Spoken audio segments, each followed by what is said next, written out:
They're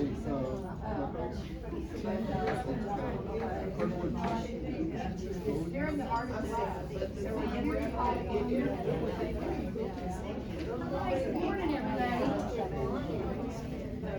We're going to go ahead and Teresa's going to begin her presentation here in probably about 5 minutes. So I'm going to just begin with some introductions and some general information about this location. So my name is Nancy Curl. I'm the one that sent you all those pesky emails. So if you don't want to hear from me again, just say, please take me off of this list. So we keep that Gmail list. I'm the only one that manages that. We don't sell that information. Typically, I send it out with blind, so people can't see it. Hopefully, it will never get tracked. The other people we have helping today are Teresa Thomas.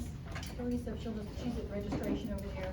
So we welcome you. I'm not sure, some of you are Master Gardeners, some of you are from general public. We're excited to have everybody here. This is really kind of our kickoff for in-person classes again. We used to do these all the time, and then COVID hit, and we went to virtual. And many of you have joined us on those virtual presentations. We appreciate you doing that. We plan to continue those. This year we're trying 3 different platforms, so we're going to do at least 1 in-person class a month.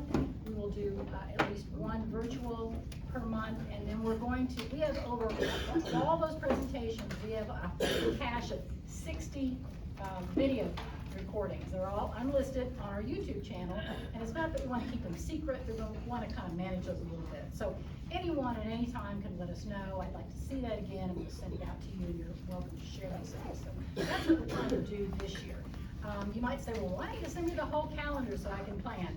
What I found is as we move back into in-person and online and on demand, I don't want people to become confused. You probably wouldn't, but I would, about, where is this? Is it in person? Is it not? Where is it? So you'll probably see me send those out, just trickle a little at a time.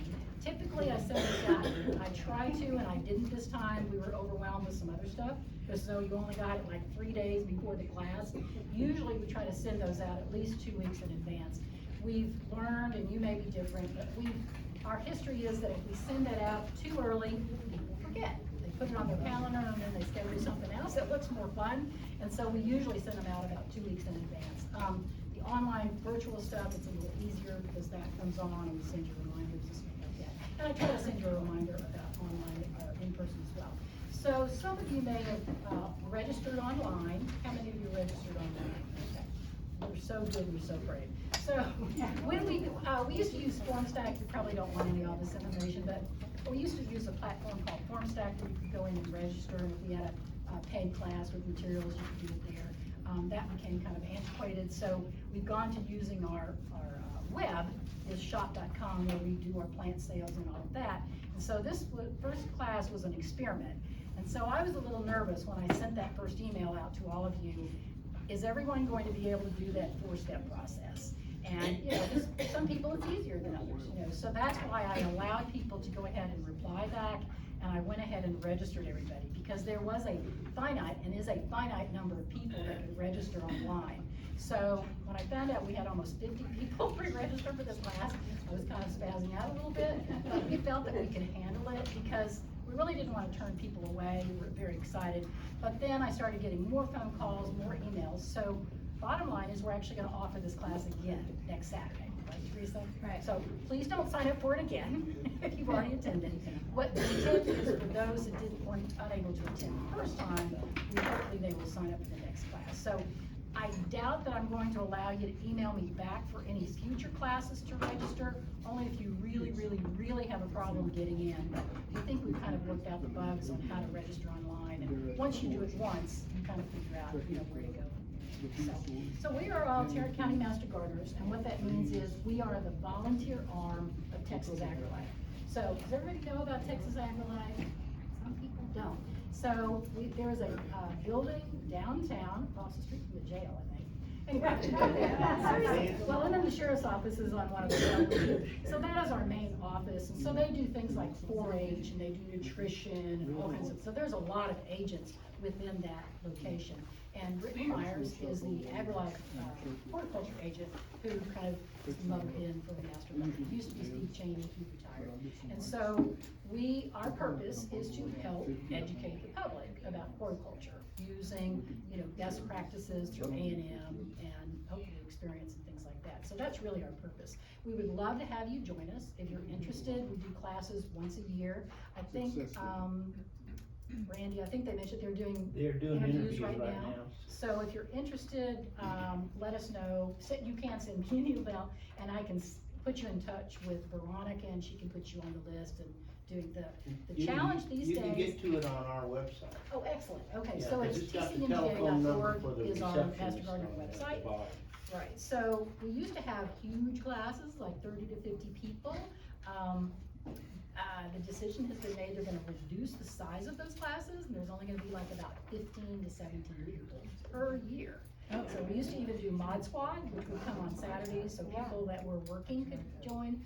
It's not gonna be happening next year. So just know it's gonna be a smaller number of people. Competition will be a little bit higher, you know, to get in, but the purpose is they really want to make sure that people that are coming in are not only educating themselves, but they want to understand that our function is to really do presentations just like this. Yes. So did I just hear somebody say they're interviewing now? They are interviewing now. So that is the telephone number right there. So if you take a picture of there that, you go. I have a picture. Okay. that's the telephone number for the receptionist for Veronica. Thank you. And she will send you an application.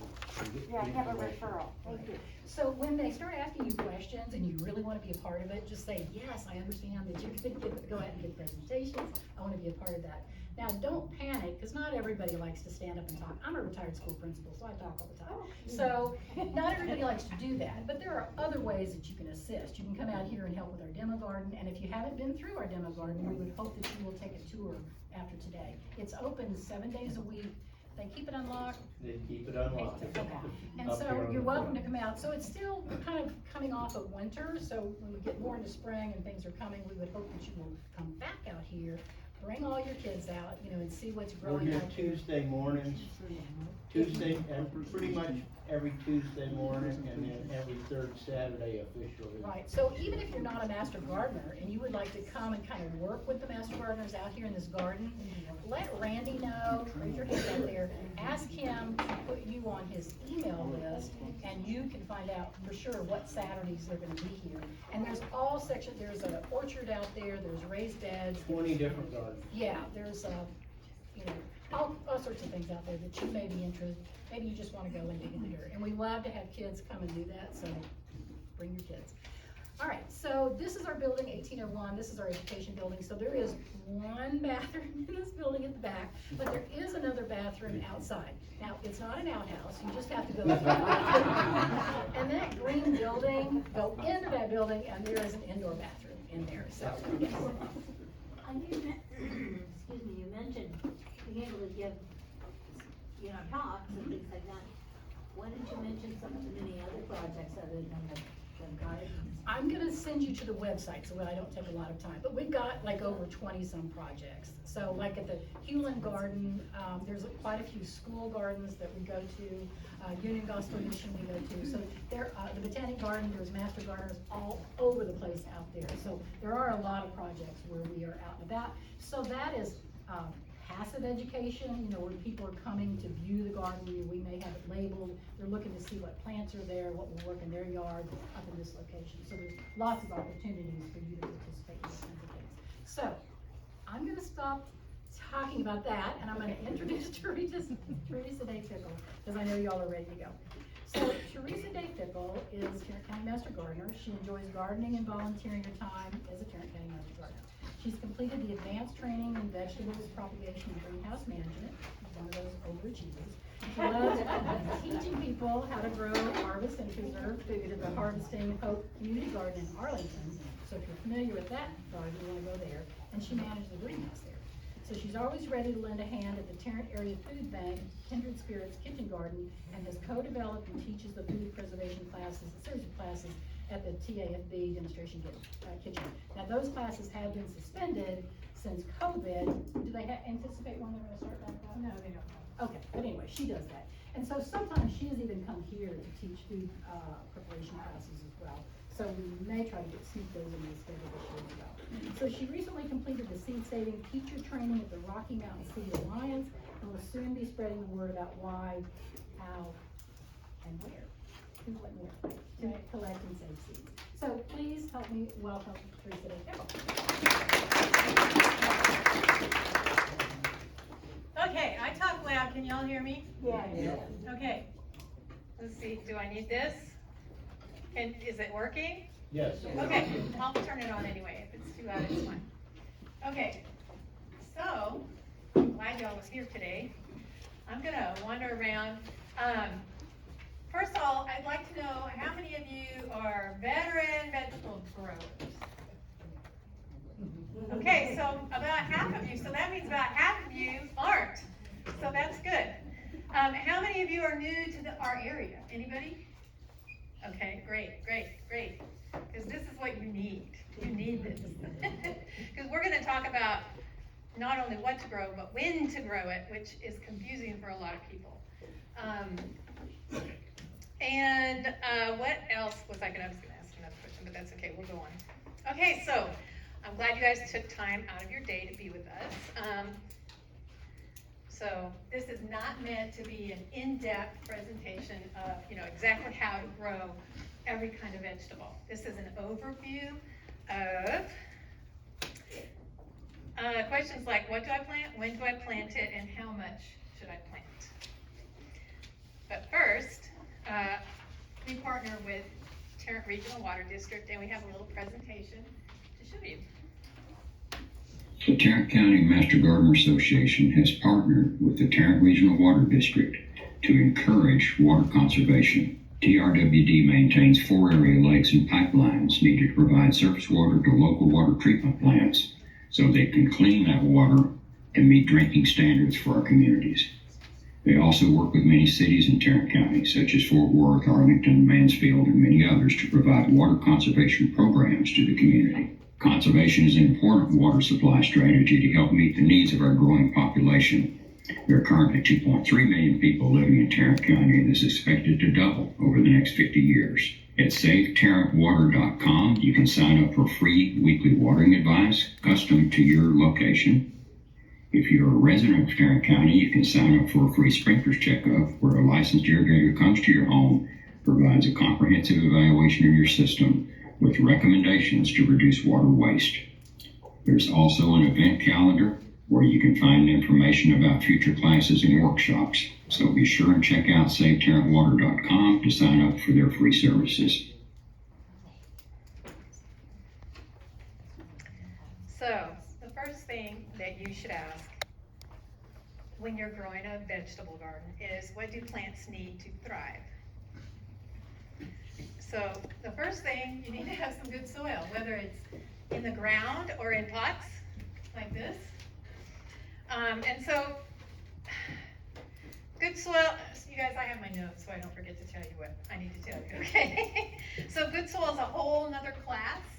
I'm just gonna give you some basics, but in a nutshell, a good soil means nice, loose, loamy soil with plenty of compost and micronutrients.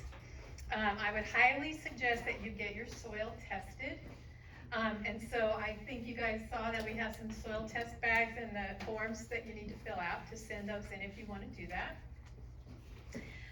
And if you didn't get them now and later on you decide you want to, you can call the Tarrant County Master Gardeners at 817-884-1943 or 817-884-1944 and ask them to send you a soil sample kit.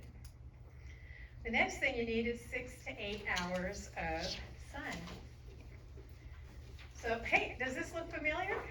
So this is a community garden in Arlington that I work at. So in the hottest part of the summer though, especially here where we are, a little bit of shade is good. So if you can put trees or fences, shrubs, something on the west side of your garden, so in the afternoon you get a little shade, it gives your plants a little reprieve from the heat. So water and oxygen, so this is last but not least. I include these together because when you water the soil, it displaces oxygen. And so if you overwater, the water is gonna replace the oxygen and drown your plants. I don't know if anybody's ever done that. Anybody ever done that? One year we had 4th of July rain, and it rained and rained and rained. I was gardening in a friend's backyard, and somehow or other, we had water before the rains came. The water didn't get turned off, so between the rain and the water running for 3 days, because everybody left town, all the plants died because they just drowned. So you want to water your plants, keep them moist, but don't overwater. So now that we know what plants need to thrive, the next question is, what should I plant? So what are you going to eat? So these are sweet potatoes, and I don't really like sweet potatoes. These were grown at the community garden, and but so you wanna make sure that you plant what you like, and if everything else, you wanna let the commercial growers do that. So when should I plant? This is the most important thing that you're gonna get out of this class, is when to plant, because we live in North Texas, we can grow all year round. I've been growing these in my backyard in bags. This is a Chinese cabbage or Napa cabbage. And everything died because of the freeze, except for all my potted plants. I was able to take them in, put them in the garage. So I had broccoli and cabbages and cauliflower and all that stuff in pots. I took them all in the garage. They survived. Everything that was outside pretty much is dead. So, but anyways, when should you plant it? In order to decide when to plant, you need to ask yourself these 3 questions. What growing zone am I in? When is my area's first and last frost? And is my crop a warm or a cool season crop? So what zone are you in?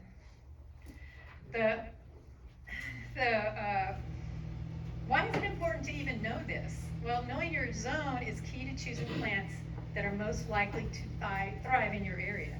The hardiness zone tells you the expected minimum temperatures, the minimum temperatures. It doesn't talk about the high temperatures, and that's something that we have to take into consideration too, because a lot of plants don't do well in the heat.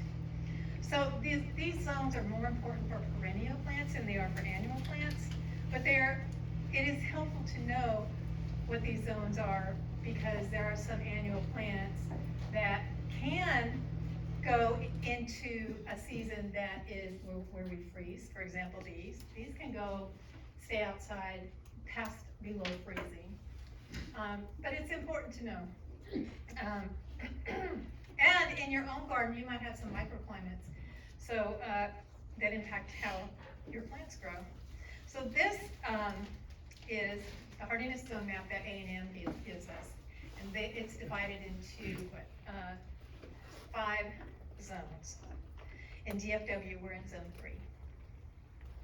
Is everybody from DFW? Do you all live in DFW area? Zone? Yeah. Okay. So this chart shows the average minimum temperature for each zone. Our average minimum temperatures, according to this chart, are somewhere around 10 to 20 degrees. So when we had that freeze come in, where I live, it got down to about 11. But we had to take into consideration the wind chill, which was about minus 15. And so the plants were pretty much just flash frozen, and they just died. Even covered, they didn't survive. So the 10 to 20 degrees Fahrenheit, it also correlates the Texas A&M Zone 3 to the USDA Hardiness Zone 8.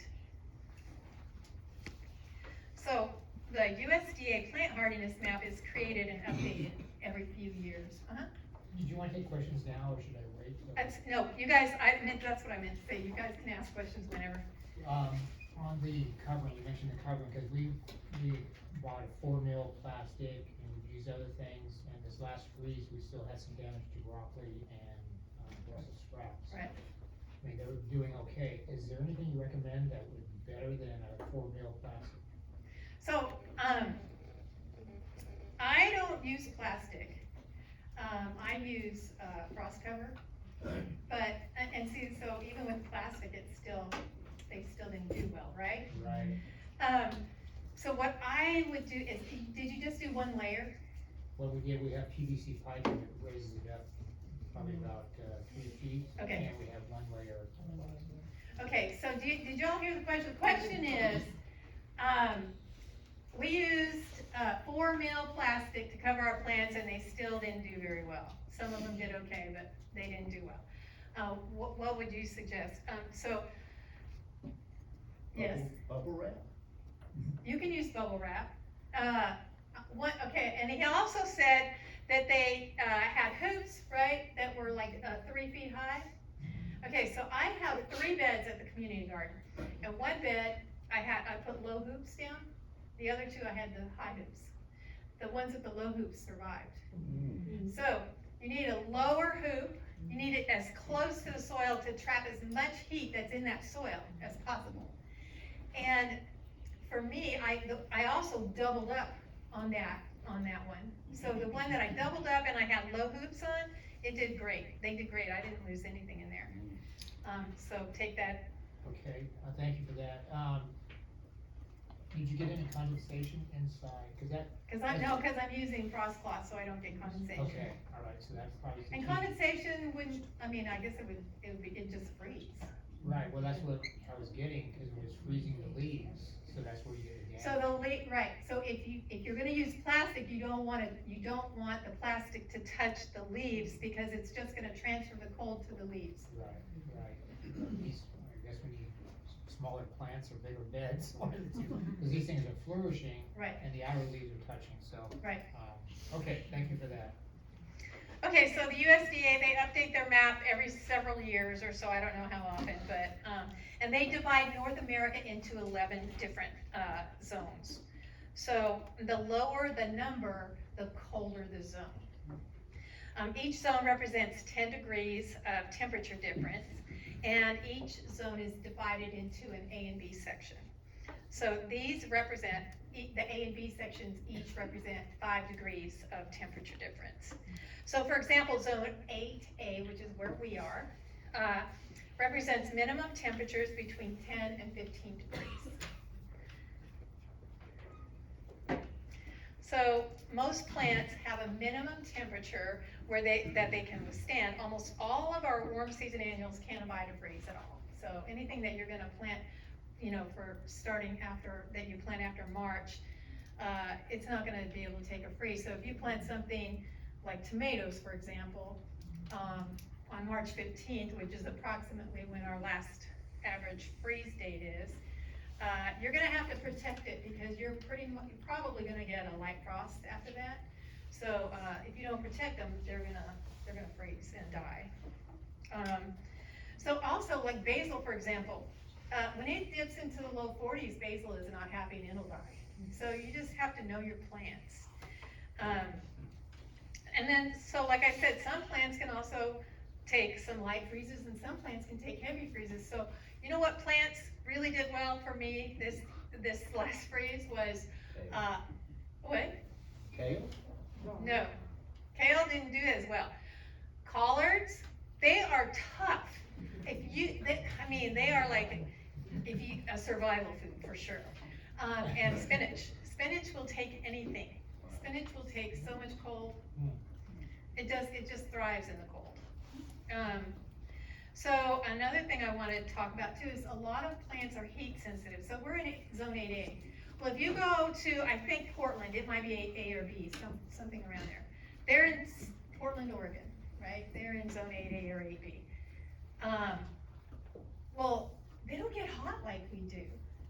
So they can grow things all summer long, like tomatoes. All summer long, they can grow tomatoes all summer long because it cools down at night. The plants get a reprieve. It doesn't get too hot during the day. But here, we're in the same zone, supposedly, but you have to take the heat into consideration too.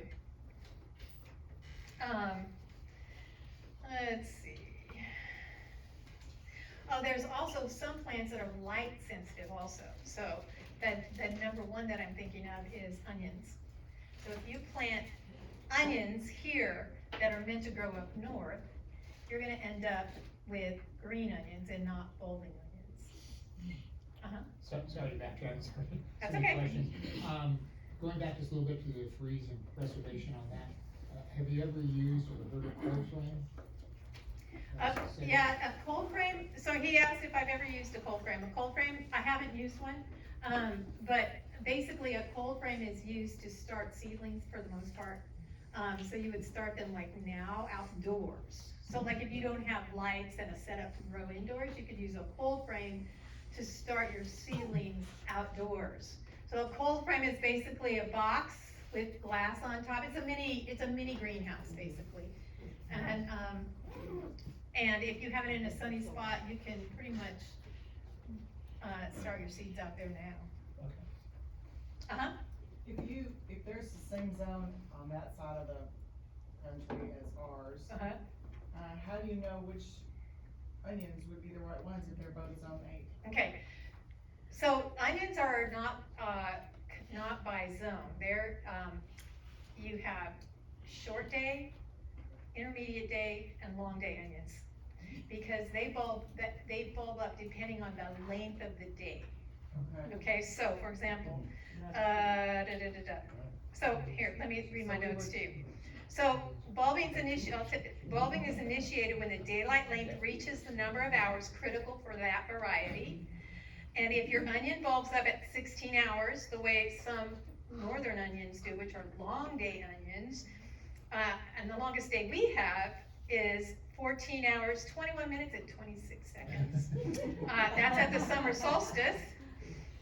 You're gonna be eating green onions. So the way you know is when you buy your onions, you ask the seller, if you're buying them online, it will say this is a long day, short day, intermediate day. We need intermediate?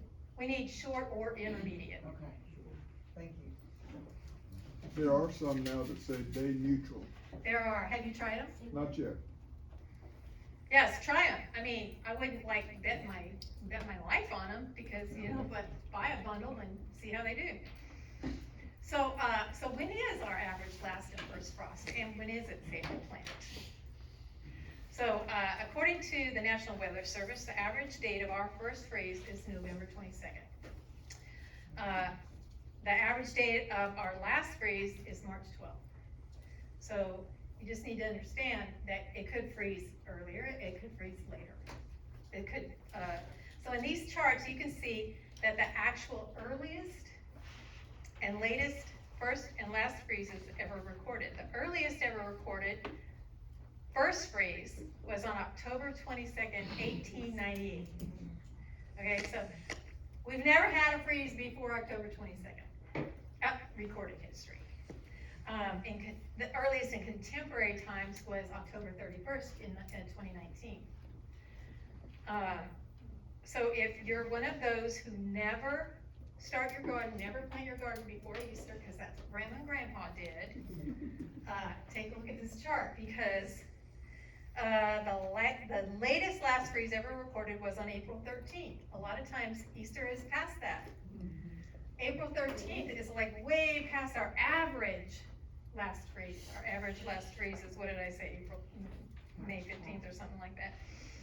So don't wait till Easter to plant if Easter's late. Again, you guys use these as a guide.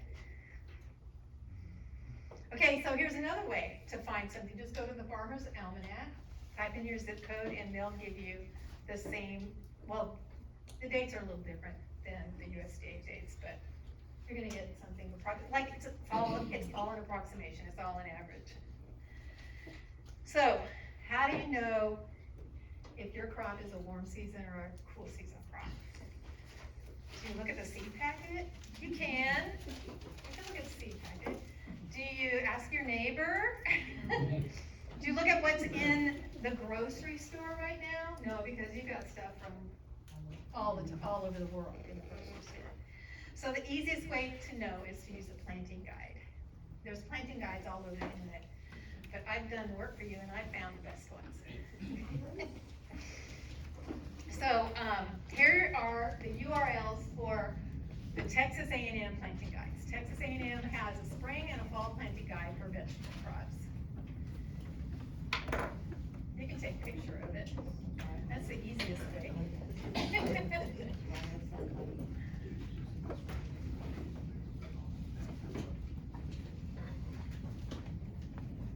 Yes, Are these in the handout that you email? I don't know. No. I don't remember, I slept since then, so.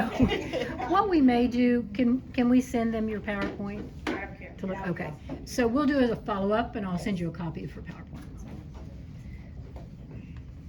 So, and here's a screenshot of their fall direct seeding guide. So it correlates with their zone map, so we're in zone region 3. So if we wanna plant snap beans, we're, here, let me do this. Wait, oops, sorry. I'm gonna do this. Okay, so if we're gonna do snap beans, we're gonna plant them on September 1st, oops, covered it up, September 1st in the fall, okay? But the problem with this is that it doesn't give us a window of time, it just says September 1st, right? It doesn't tell us if we should start them indoor, or is this to plant them outdoors? Or when is the best time to plant them? Is September 1st really the best time? Maybe October 15th, August 15th is, So this is not my favorite. These are not my favorite planting guides because they don't have enough information for me. I don't know what they're telling me really in these guides. So I go to these 2 commercial guides for my planting day, for my charts. So there's North Haven Gardens in Dallas has one, and the Arbor Gate in Tomball, Texas has one. So here's a screenshot of, do you guys want me to go back? Please. Okay, sorry. Oops.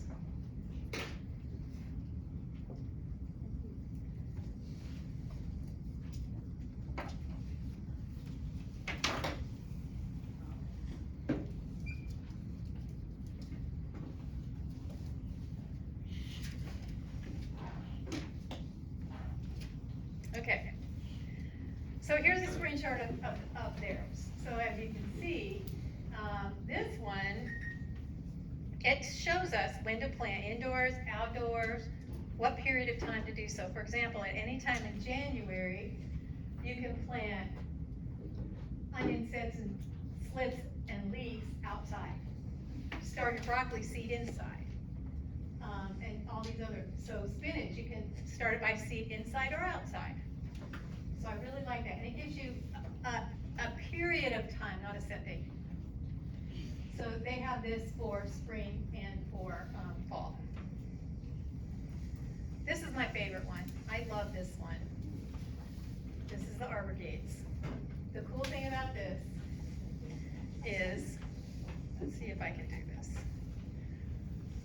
So you can see the whole year at a glance for each vegetable. The vegetables, so the guide shows you like, here's your guide over here. So you can plant inside when it's an open square.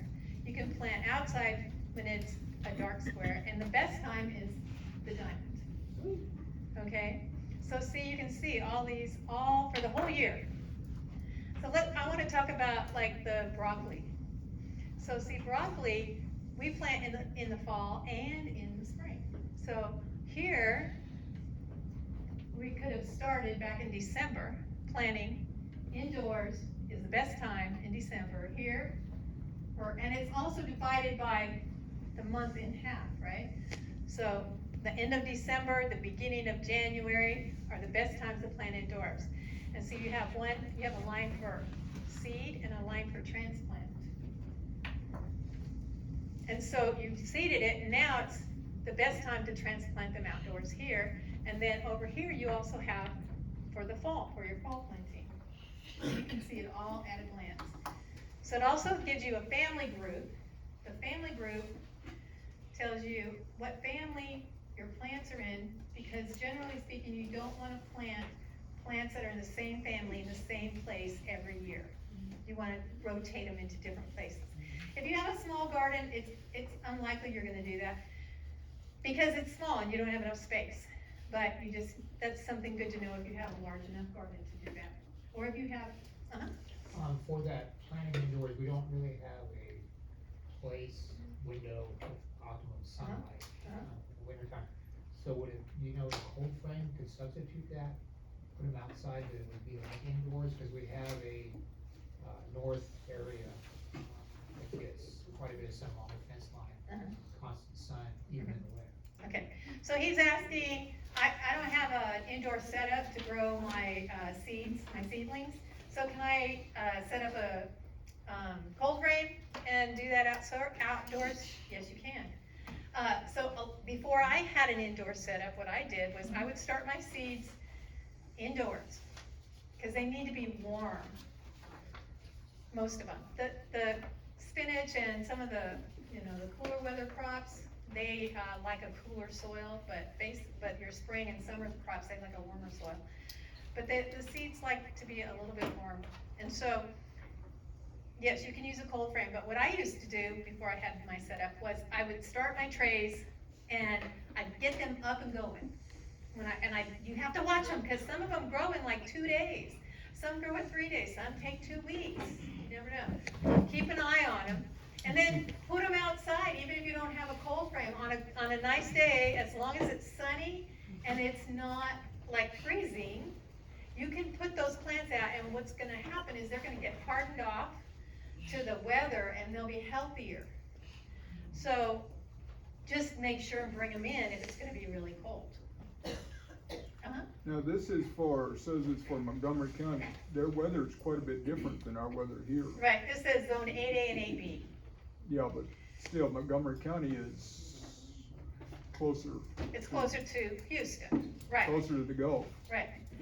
But for seed starting, this works. I've used it for about 5 years. It works great. It's a good guide for starting your seeds. Seeds in the soil or seeds indoors? It tells you, Okay, I'm sorry, back up. I know that plants emerge in Houston a couple weeks before they emerge here. Right. From plants. right, That's a different story. right. Is this calendar recommended for putting seeds outdoors in the soil? Yes.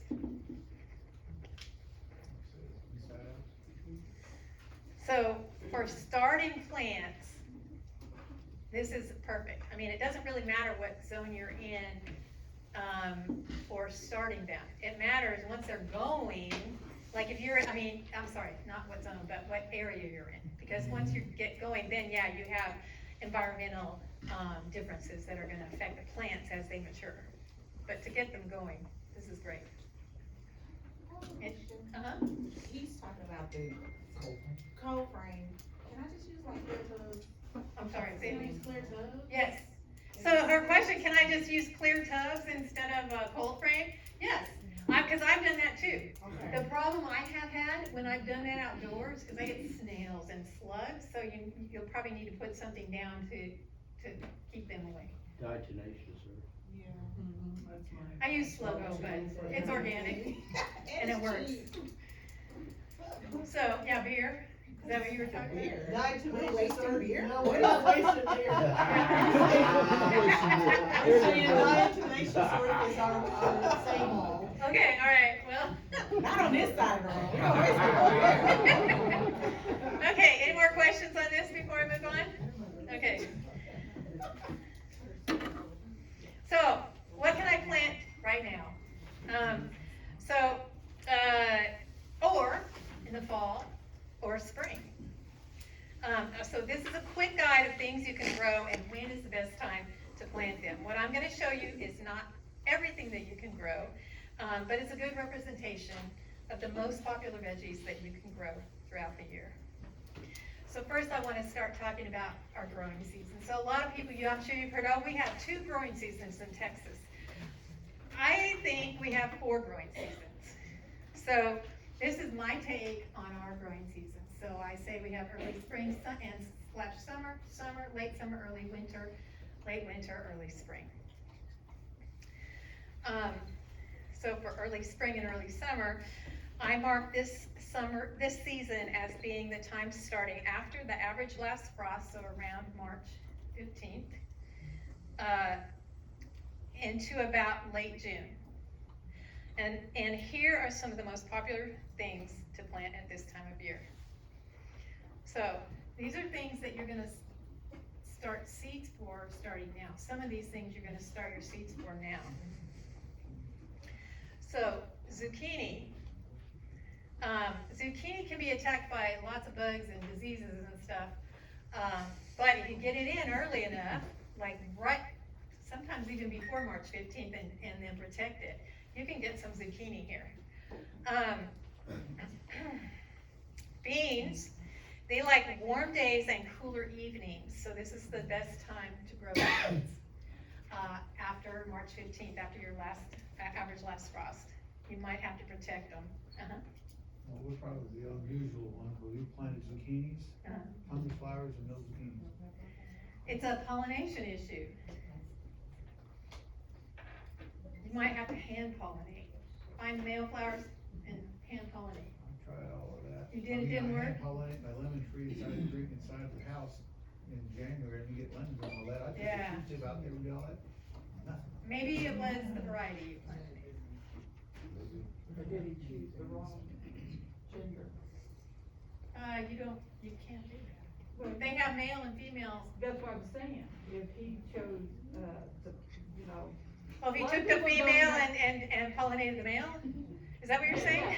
some people don't know the difference between a male and a female and what indicates what is male and Right. what is female in a plant. Right, I recently only learned that like 4 years ago. yeah. So that's another class. Okay, so beans, let's go back to beans. So they love the cool weather of early spring and early summer, but once it gets hot, they get sick, they die, they get diseases, they get insects, they're just bad. Then you can plant them again in the fall, and they do fantastic in the fall. So they like it when the evenings are cool, the days are warm. And tomatoes, so tomatoes, you wanna get tomatoes planted as soon as you can. A lot of people plant them in late February, and then they protect them, they do all this stuff. Like, that's too much work for me, I just wait and plant them.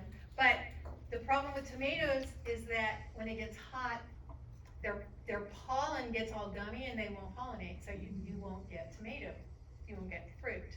So what you need to do is you need to buy plants that produce in 80 days or less and plant them as soon as you can. And you'll get tomatoes. You'll have lots of tomatoes. So when I buy seeds for tomatoes, if anything is more than 80 days, I don't buy them. Because I've tried and I can't get any tomatoes out of them. They just take too long. And it's too hot by the time they start producing. So like up in Portland, they could plant any of these tomatoes. So when you're looking at seeds, look for seeds that say either heat tolerant or cold tolerant. Because the cold tolerant varieties are usually mature in somewhere around 55 to 70 days. So you want something, but they don't have the best flavor. They have good flavor, but not the best. So look at those varieties. Okay, so eggplant, you want to start those seeds now. Hot and sweet peppers, start those seeds now to plant later. So these are in the same family as the tomatoes, and so they have the same pollination issue in the heat. Their pollen gets gummy, they don't produce. Now, the difference between these plants and tomatoes is that these plants will make it through the summer relatively disease and pest resistant, okay? And then they'll produce again in the fall, so you won't have to replant. With tomatoes, the plants get sick, they die, you pull them out, you replant in the fall. But with these, you can keep them going all summer long. They just won't produce, they might produce some, but not very much. Corn, it can be difficult due to pest pressure. It's kind of hard, and you need to plant it in large groups so that it pollinates well. Melons, they grow well from spring all the way to the first freeze. So strawberries are really best to plant in the fall here, but you can't find stars in the fall. So most of the time we plant them in the spring, unless you have a friend that has some strawberry plants that gives you some runners. And then cucumbers, they love the warm days and cool nights of spring and fall, but not the heat of summer, so they're like beans. So you would plant your cucumbers and beans around the same time. Okay, here's your sweet potatoes again. So you won't plant your slips until 3 to 4 weeks after the last spring frost, once the nighttime temperatures have reached about 55 degrees.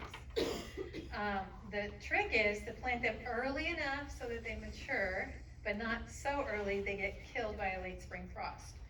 And they'll grow all through spring, summer, and fall, and they'll be ready to harvest in around November. So they take a lot of space. They're a big, long vine. And so if you have a lot of space and you love sweet potatoes and you want some, you can also eat the leaves, by the way. I don't know if people know you can eat the leaves. They're a good ground cover too, if you have a spot that gets a lot of weeds that you want to just plant them in. So herbs also are good to plant, during this period of time. And they'll grow throughout the summer. So winter squash, despite what you guys have heard, some people, anybody here think winter squash grows in the winter? Okay, winter squash does not grow in the winter. It stores well in the winter, and that's why it's called winter squash. So this is when you would plant winter squash, and it also takes up lots of space, so you need good space for that. And sunflowers are nice to plant this time of year. So summer. So winter squash now, you said? Not now, you would plant it, so this was from after your last freeze. Because winter, or if you want to start the seeds, you could start the seeds now, and then plant them out after your last freeze. So if you're going to, so all that stuff I just talked about, if you're gonna buy your nursery starts yourself, you would plant them after your last freeze, okay? But if you're gonna start the seeds yourself, you're gonna start looking at doing that around now, okay? Okay, summer. So our summer is a northerner's winter. Okay, so we like to have all of our garden stuff done, all our dead tomatoes pulled out, all of our summer plants planted, and then we sit in the air conditioning and we enjoy it like they sit in their house looking at seed catalogs in the winter. So I consider our summer season to be July and August. But even with our harsh summers, there's still several things that we can grow in the summer heat. So here's a plant that I discovered about 3 years ago. It's called Wiggs lima bean. It's a fantastic bean that I grow. You can eat it fresh, but I grow it and I let it dry. It's a lima bean. It looks, it tastes fantastic. It's creamy. It's not, you know those old green lima beans your mom used to have that are in the succotash in the freezer, and they're all dry and yucky? These are not those beans. But they have a beautiful vine. If you have a fence that you want to cover in the backyard, they're great to put along that fence. This thing, that was like, I had a 10-foot, I think, tall. No, 8-foot. 8-foot. It went all the way up and over and down the other side. I have beans on the other side growing too. So What was the name? Wiggs lima beans. Spell that. W-I-C-K-S. Okay. There's some Christmas lima beans too, because I'm not sure you can buy these seeds anymore. I got them at Seed Saver Exchange. I'm not sure you can get them anymore. But if you there's a Christmas lima bean that looks a lot like these, and I think they get really big and but they love the heat. I mean, the grasshoppers are just all in it, but they don't get it, the plant doesn't get attacked by them. They like to hang out in there, but they don't get eaten alive like all the other plants do. Okay, so field peas, so some people call them cow peas. They're great after you pull your tomatoes or your potatoes or your onions, throw those in. It includes black-eyed peas, purple whole peas, cream peas, those kinds of things. And then these black and white ones, they're called Holstein because they're blue and white. Okay, sweet. I think I already did that, didn't I? Oh, no, I know what it is. So this is going on in the summer. These are still gonna be going, okay? So winter squash and okra are the champs in the heat, so they're gonna continue to grow. Okra loves the heat. Okra plants can get really big. They're like trees almost. So be careful. They can get trunks like this big around, and they're hard to get out of the ground. Now you can buy varieties. You can buy seed varieties where they only get about this big. They're real bushy and they're nice. So take a look and check out your space. See what you have. You can grow them in pots, but grow the smaller plants. But they love the heat. And actually, okra, if you're going to start okra seeds in the ground, you want to make sure it's really hot before you even plant them. Because if it's cool at all, they won't germinate.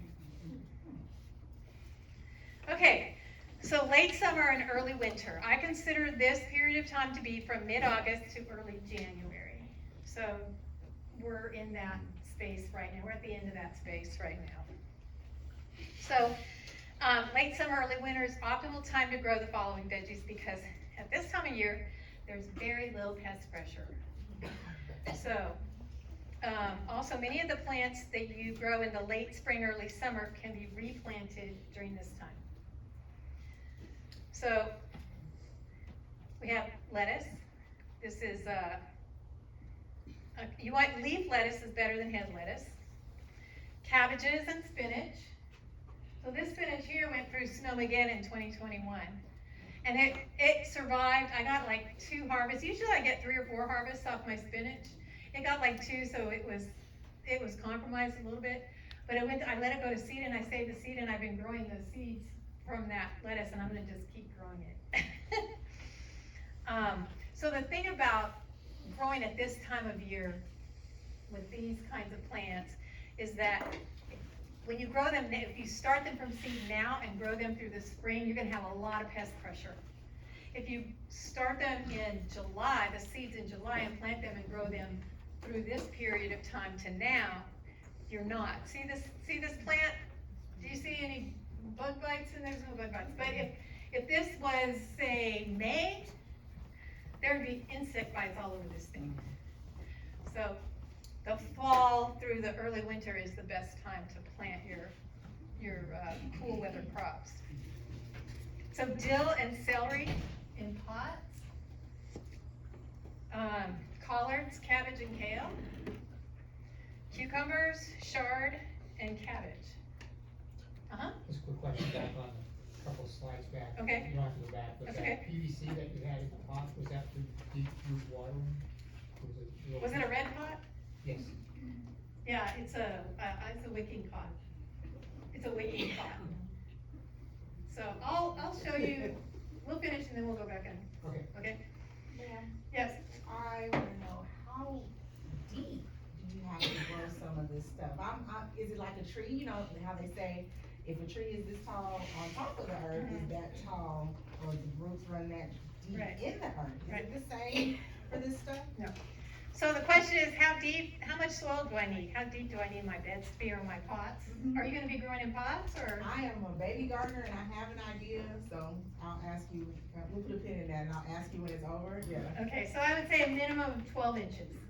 Almost anything can grow in that. The one thing I would say is you would wanna go deeper for root crops, like Potatoes carrots. and- Potatoes actually you could do in 12 inches. Because potatoes, you can plant shallow and then you can just pile up leaves or straw and the potatoes will grow in that. Okay. So, potatoes that you saved from your spring plot. So next month is when we're gonna start planting potatoes. But you can also grow a fall crop of potatoes. So you would wanna plant those in August. So the problem is that in the fall, you can't get seed potatoes, you can't order seed potatoes. You can't get them in the seed stores or anything like that. And so you either have to save some of your spring crop and replant them, or if you have seeds that are sprouting in your pantry, you can plant those. But you can plant potatoes in the fall. Now, are you gonna get as good a crop as you do in spring? No. But you're gonna get a crop, you'll get a good crop, but it won't be as good as it would be in the spring. So, garlic is planted in mid-October, as are onion seeds. So if you're gonna grow your onions from seed, you would start your onion seed in October, because then you're gonna plant those seedlings in January, like today. Today is the best day to plant your onion, according to A&M. No, I'm just kidding. So, and your onion seeds, if you're doing onion seeds, I've tested them different ways. So you can grow them indoors, or you can just plant them outside in October, mid-October, in a nice, like, you could start them in a pot like this with some nice soil, sprinkle a whole bunch of seeds in there, let them all grow up, it'll look like grass, and then they'll just grow over the winter. You don't have to bring them in if you don't want to, you can if you're scared. And then in January, you just dig them up, separate them all, and stick them in the ground. Super easy to grow from seed, a lot cheaper than buying them. Okay. Carrots, greens of all kinds, strawberries, they show up again. English peas, snow peas, sugar snap peas, beautiful beets. Beets are super easy to grow. You can plant those. This is, okay, remember we're talking about from August to now. And then you can also grow all these starting now into the spring. Turnips, cilantro, and leeks.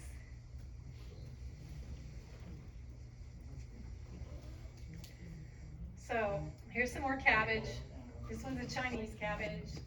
These are some purple mini broccoli that I grew a couple years ago, and I grew them again this year. Pink cauliflower. So if you guys have had anybody tried to grow cauliflower and was not successful? Okay. Did you grow white? Did you grow white? Don't grow white cauliflower. It comes in orange, it comes in pink, it comes in green, it comes in purple. All those colors, they do fantastic. I don't know why, but the bugs don't like them. They do great. You get fantastic yields. Don't grow white cauliflower, grow colors. It tastes the same. Yeah, it has more nutrients though because of the color, but they taste the same. Okay, so carrots come in all colors. Rutabagas, lemons, broccoli, and cauliflower. So see yellow. Yeah, the yellow. So the rutabagas, you guys, I think rutabagas are the new kale. I really do. You need to grow them. They're easy to grow. You can eat the roots. You can eat the greens. The greens are better than any green I've ever had. If you don't like the root, grow them for the greens. But they're really good. You can mash them like potatoes and roast them like potatoes. They're really good. Okay, so late winter, early spring. This is where we are now. I consider this to be from mid-January to around the middle of April. January and February is the time that you're going to start your tomato, pepper, and eggplant seeds indoors. So you want to plant your cold hardy veggies at this time. Again, it's too late to plant garlic or onion seeds, but you can plant onion slips now if you were able to grow them from seed, if you weren't able to grow them from seed in the fall. So you can buy onion slips now, they're in the stores right now. And the thing when you plant your onions, you don't wanna plant them deep, you wanna just plant just about this deep. They're gonna flop over, you're gonna think that they're gonna not survive, but you don't wanna plant them too deep, okay, just about an inch or so. And you wanna plant the skinniest ones that you can get. Most people think, oh, I wanna plant the bigger ones. You'll get this bunch and there's little skinny, scrawny ones and there's these fat ones. You go, oh, I'm planting the fat ones. The fat ones are more likely to bolt if you get a cold spell, a hard freeze, later on in February. So you want the skinniest ones you can and then plant the big ones later. So this is also the best time to plant onion slips, potatoes, and asparagus. So if you want to plant asparagus, now is the time. Asparagus is a perennial. So if you plant asparagus, you want to put it in a spot that you know it's going to stay for a long time. It's a very large plant. It spreads a lot. So you need a big space and you need a permanent spot for it. So how much should I grow? So now that you know when to plant, what to plant, you might be asking how much should I plant? Well, it all depends on how much space you have, how many people you're gonna feed, are you gonna give it away, what have you. So Texas A&M has this handout that you can get online, and I have a link to it. You might not have enough space to grow enough food to last a year for your entire family, but if you do, this chart can tell you. It's on page 10 of the Texas Home Vegetable Gardening Guide at the Texas A&M website.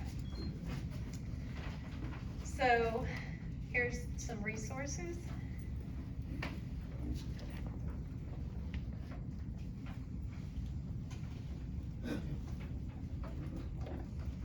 And I'm gonna take you to these places, so you'll see what it is. Everybody done? Okay. And here's our hotline number. Okay. So, I'm gonna show you. So, this is that chart again. And here's the North Haven Gardens one. I just wanted to show it to you. So there's the fall. And here is the Aggie website for vegetable resources. It's one of those links that I had on that resources page. And from here, you can go to these easy gardening fact sheets, and it talks about all the different vegetables that you can grow and how to grow them, and tells you everything you need to know about them. Here's a variety recommendations, and you would just like search by where you are, you select a vegetable, and go here, and it gives you all the different beans. So I just picked beans, tells you all the different beans that you can grow, and their days to harvest. And where do you get these varieties? Where do you find the seeds? Okay, so I buy almost all my seeds online, and so everybody has their favorite seed place. My favorite seed place is Johnny's Select Seeds. There's also, what is that one in Missouri? I think of it. Baker Creek. In Baker Creek. There's Burpee online. Pardon me. Yeah, Baker Creek's fun just to look at. They Yeah. have all the crazy colors. And Baker Creek has lots of crazy stuff, yeah. They have stuff from all over the world. But just, you know what, go online and just search seed companies. Anybody else have favorite places that they like to buy seeds? Am I gardening? M.I. Gardner, he has great prices, and he has lots of, he doesn't charge shipping, and neither does Baker Creek. Botanical Interest, they're mostly organic, right? Yeah, And you can get what's botanical interest at a lot of garden centers around here too. There's also Burpee, you know, your old-fashioned, the seed houses that have been around forever. Further north. Ferris Morris, Yeah, Ferris Morris. yeah, Ferris Morris, yeah, Ferris Morris. I have a question about Uh-huh. these.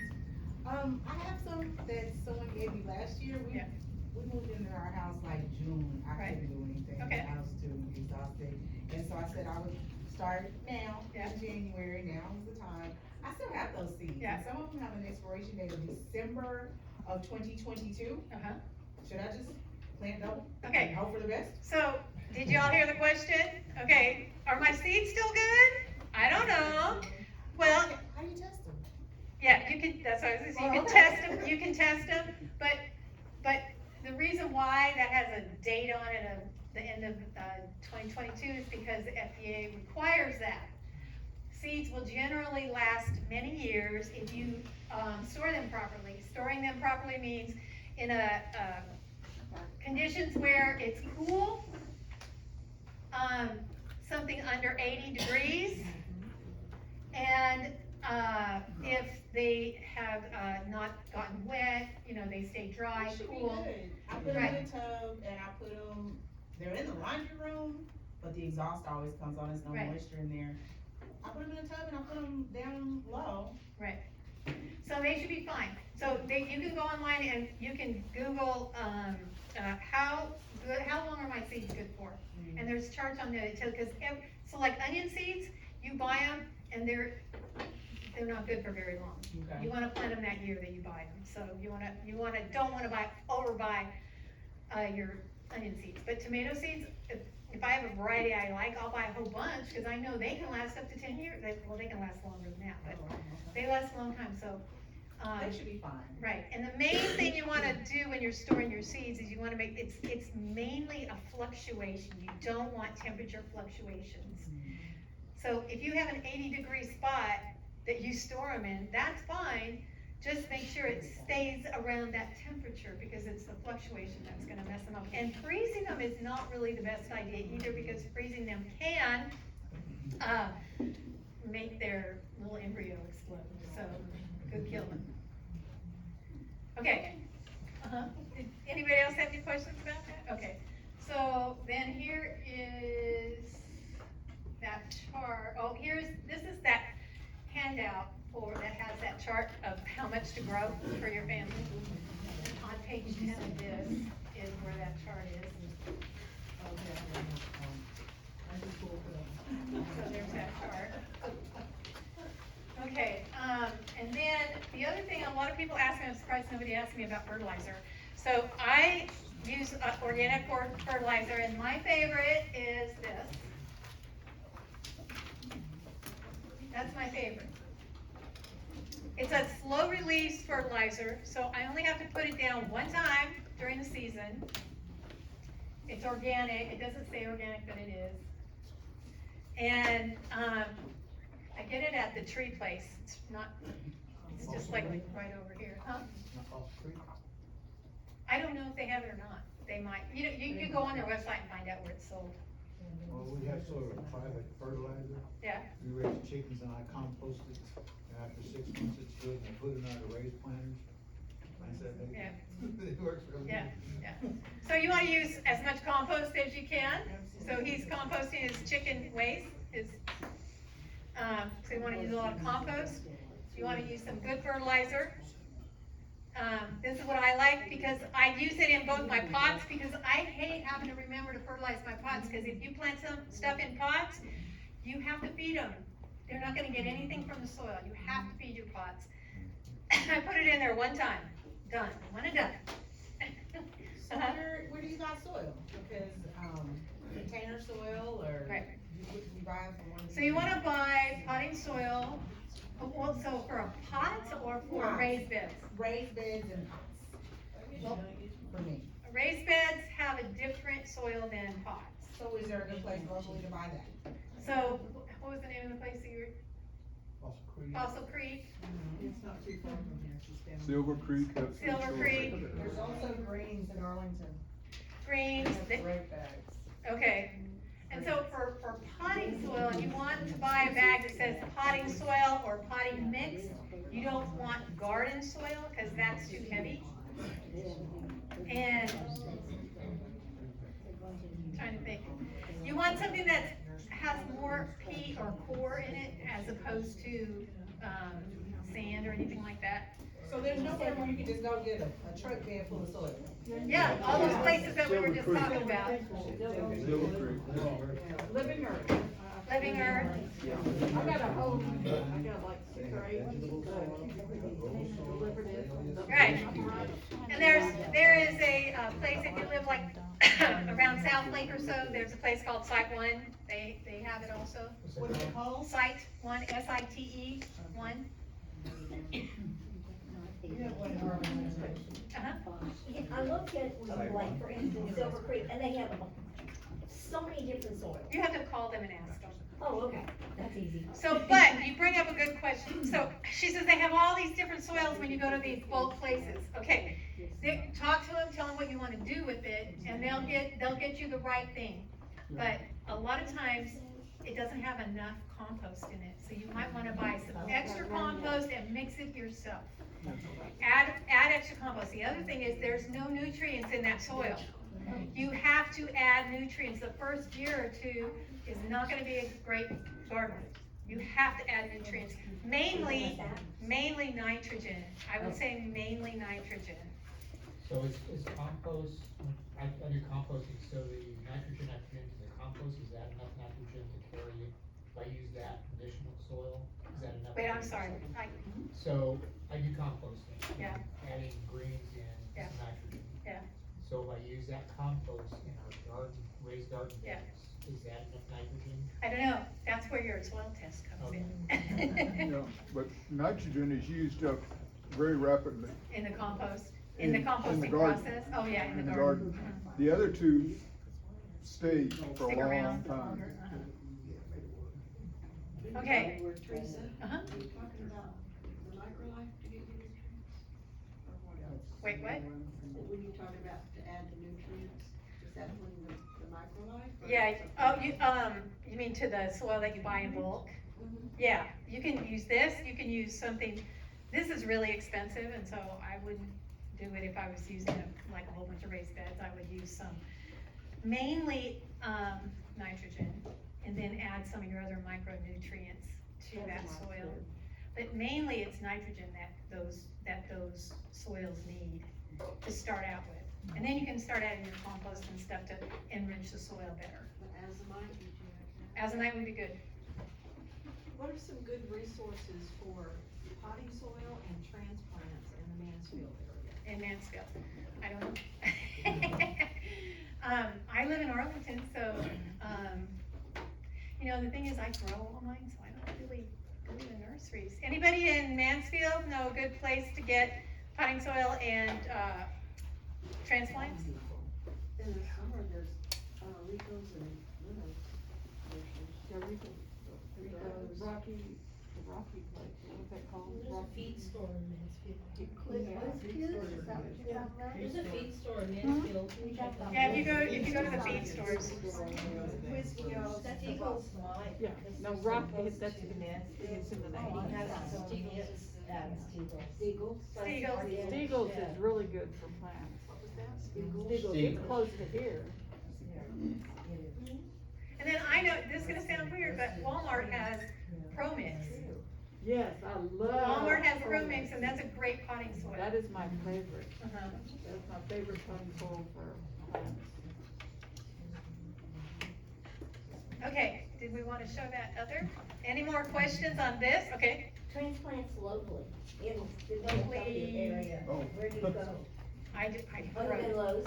So. I know you do seeds, I know. So, where do you live? Out of River Oaks, which is, Yeah, I know where River Oaks You know where it is. is? Uh-huh. I don't know, anybody live in that area, in River Oaks? But you can go to Callaway, Russell Feed, okay, Yeah. go to Callaway's, yes. Greens nursery. The feed store. Greens in And Arlington, there's a Yeah. feed store. Hanley's feed store. Hanley's, Where? Hanley's, Ace Hardware has good seedlings a lot of times. Yeah, Pipes. I think they do. Rocky Stone. Yeah, and Tractor more. Supply has good stuff. Yeah. What's it called? Rocky Stone. and more. Randy, What about, compost tea? I don't know. Well, Do you that's know? in Memphis. I don't. Compost tea, anybody do compost tea? Anybody can talk about compost Done tea? research on it, it's supposed to be great. Yeah, it's supposed to be about the best stuff. It's not gonna burn your plant. I know it is. Spray it like, on, you they have can really good prices. water They it even with a have a garden can. club. You can That make it meets yourself their, in large I don't know. quantities like It's no these big right deal here. place, but Our it's the right compost price. tea makers, or you can just do a little bitty, Are you in a? bucket like you get at, Home Depot and put a spout on the bottom of it. But We I have a And master use, gardener who has property up near, north of Boyd, and she makes it in a large container like this, puts it on her hay fields, and she swears by it. No signal. Please check the power of the device and cable connection status, or press the input on your remote to change to another input. I think that, HDMI 1. So Nancy wanted me to show you guys this video that we filmed of my backyard.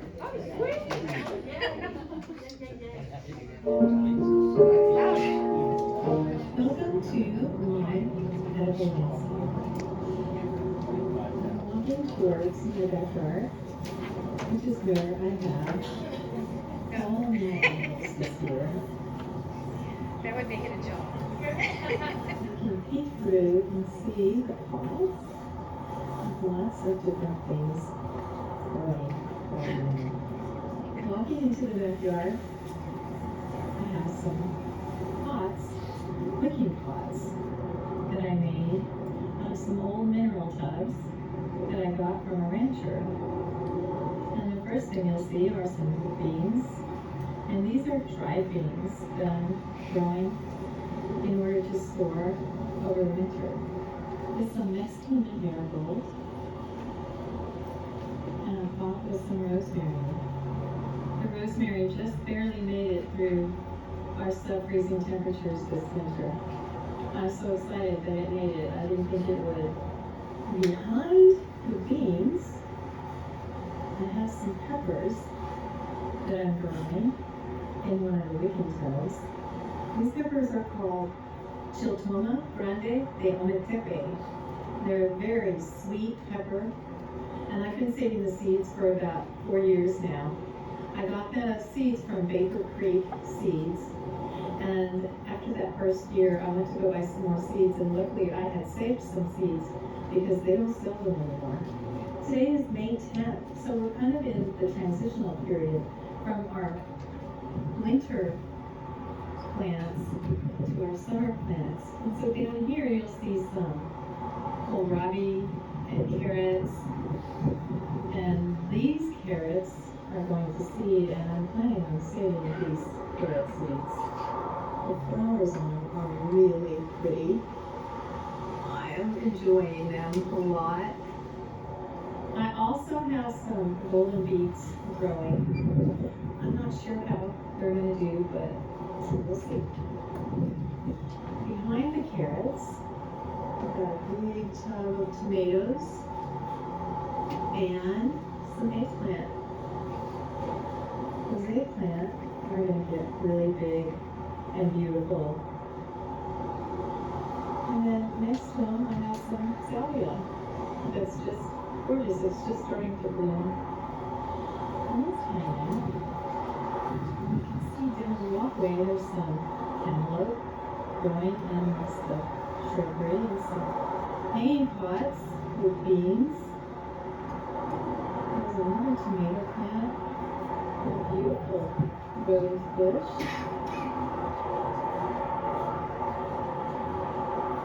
And you keep walking and there's another tomato plant and more beans. So here you can see some beans, some leeks. The leeks are going to seed. There's some red cabbage that's about ready to come out. Like I said, we're in a transition period right now. Some more cabbage with some tomatoes behind the cabbage and beans climbing up the trail for these cabbages to grow. The insects are attacking them. It's time for some summer plants to come in here. And I have some cute little gazanias That's a bed and some grow bags.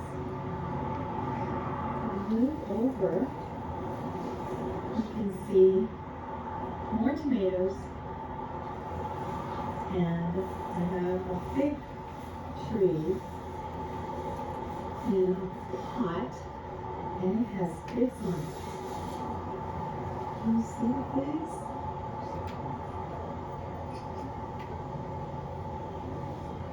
On, I have some Shasta daisies blooming.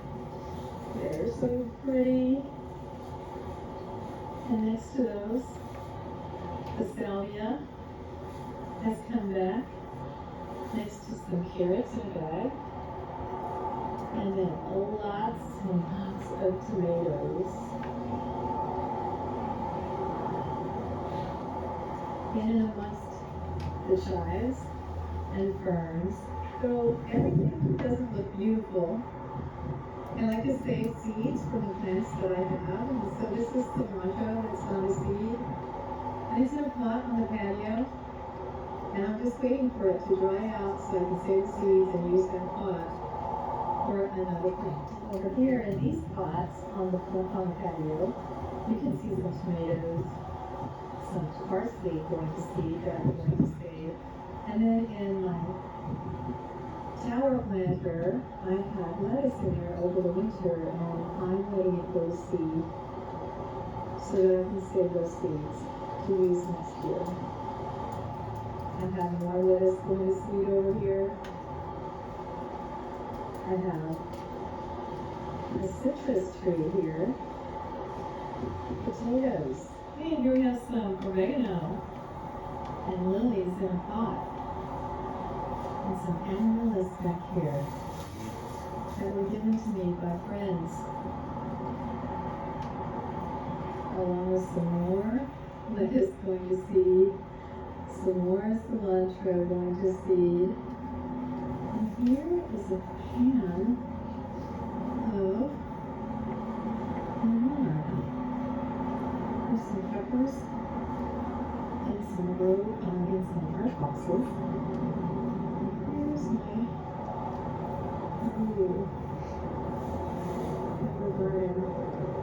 Harvest some of the things that I've harvested for my garden. There's spinach, beans, tomatoes, Chinese cabbage, lettuce, fava beans, some garlic scapes. So the garlic scapes, those are the flowers of the garlic plant, and you get mostly those show up in your northern garlic, and you can find these in the northern farmers markets, and they're considered a delicacy. You would chop them up and saute them like you would garlic. Peppers, carrots, artichokes, cabbage, cucumbers, chard, and potatoes. And this is some green garlic over here on the bottom right. This is purple mini broccoli. Tasted great, grew well. I really love it. I'll plant it again. Here's a colorful salad. Everything in here came from my backyard. Some broccoli from those earth boxes. A purple bok choy. So pretty, easy to grow. Grows in like 35 days. This is some green onions, or some spring onions, and some leeks. A pink cauliflower. So pretty. Tasty too, and the color stays when you cook it. And the orange cauliflower, same. Do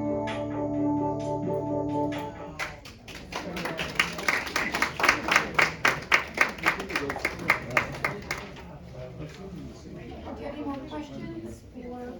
So, we did record all of this today, so once I get it converted up on YouTube, in addition, I'll send you the link for that, and we'll send you the link for this as well, so you can do that. So, more questions for Teresa? When was this filmed? That was May 10th of 2021. So my yard looks different every year.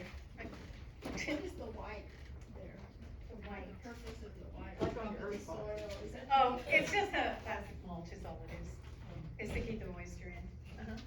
Where'd you get your cages for the cucumbers? Everybody asks that. The cages, okay, so I make those, so they're it's called wire ladder or Ladder mesh. ladder mesh. Where did you get that? I got that at Texas Stucco Supply on 820. I have been looking for that forever, Texas, Texas. So it comes in 10-foot lengths, and it comes in different widths, and you can get it where it has just spacers that are straight or Z-shaped. I like the Z-shaped ones better. And they different widths. Okay, so you had a question? Yes, what, your irrigation system, is it drip or is it? You hand water? So that's why I have the wicking tubs. So the wicking tubs you see back here, they have a space in the bottom, right?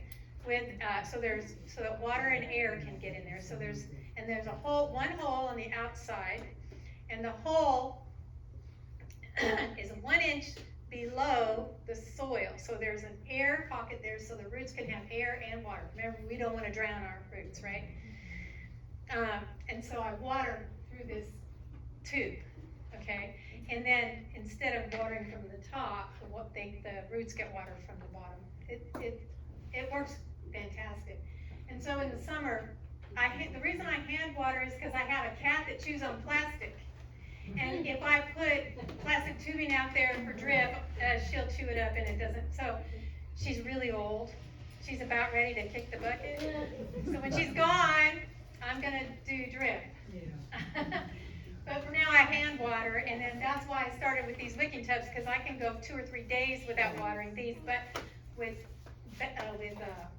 pots, I have to water every day. So with a raised bed?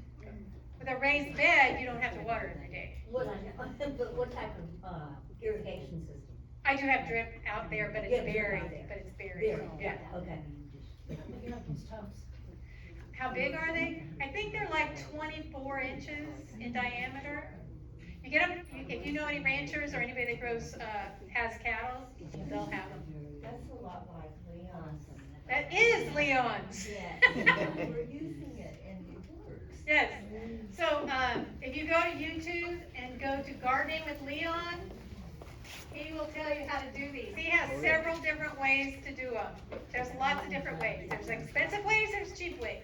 You know, he wants you to buy the greenhouses, but he's gonna show you how to grow fish. Right.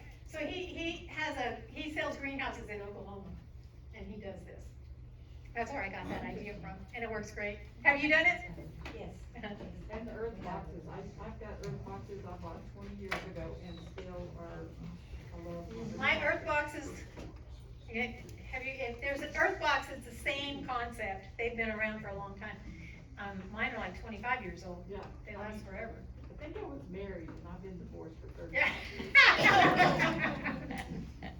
And a comment, when we bought the cattle feed, the empty ones, and they're very durable plastic, they were $5.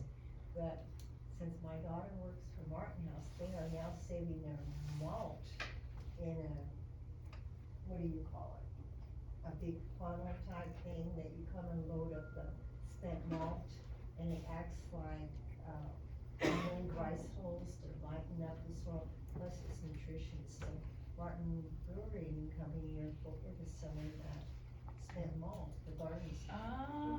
Did you say Martin? Say that again, please. Martin House Brewery It's on in Fort. Fort Worth, when they were giving away their spent malt to, cattlemen for feed, which tells you already it's got nutrients, they put up a small sale out there. I don't know what it runs. You can contact them, and we used. No signal. Please check the power of the device and cable connection status, or press the input on your remote to change to another input. It's got a lot of nutrients. Okay? That's interesting. We have some brewers in Arlington.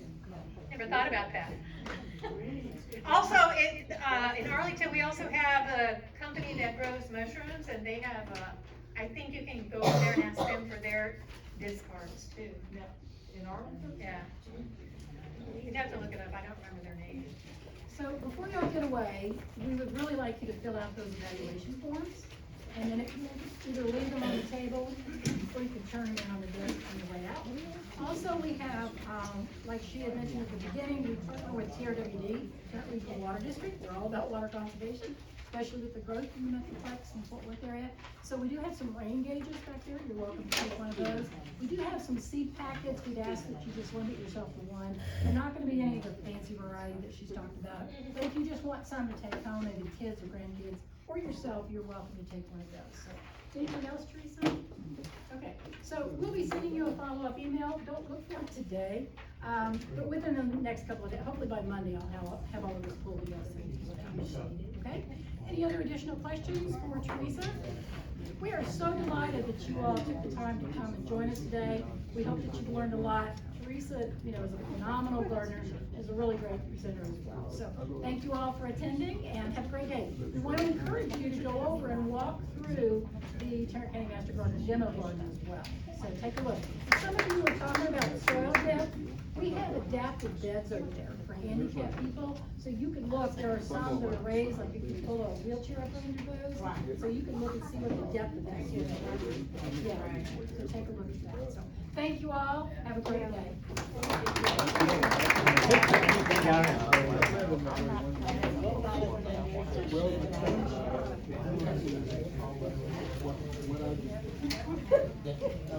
Maya,